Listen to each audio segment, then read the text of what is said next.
Kita pun dah sign agreement beli tanah dengan harga.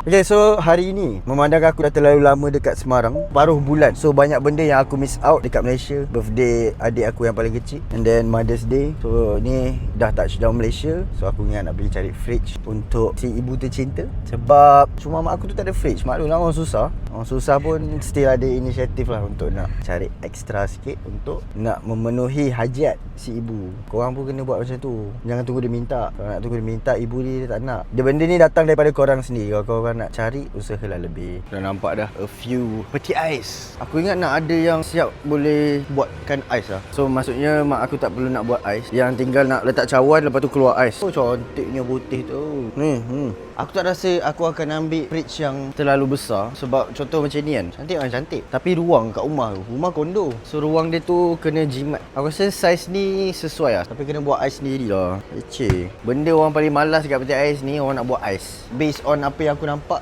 banyak-banyak kat sini, ni yang paling mahal. What's so special about you? Explain. Maybe I go for this one. Sebab yang ini, kenapa aku suka, the regular fridge, freezer dia dekat atas. So macam yang ni, freezer kat bawah. So nak ambil makanan kat atas. So yang ni 26.5 Okay, so saya rasa saya ambil yang ni. Yang ni? Kita lock yang ni 2,700. Ada sikit profit $11,000. Satu layer ni lebih kurang RM600. 31 600, 1,200, 1,800, 2,400. Satu lagi lah. Okey dah, settle. Apa tadi? 2,700. Settle payment 2,700.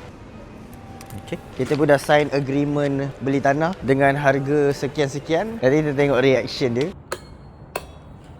Surprise. Wow. Thank you. Is it Mami punya surprise ke? You Happy Aikal. Mother's Day. Aikal surprise lah. Surprise. You're lucky I'm not in Langkawi today. Apa Langkawi pula? Doakan apa ni? Doakan apa? Cepat cari bini so that I can have cucu cepat. Dah nak jadi grandmother dah? Dah, nak baby kecil.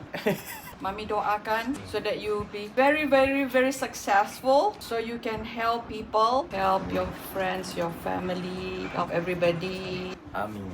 Thank you. Thank you.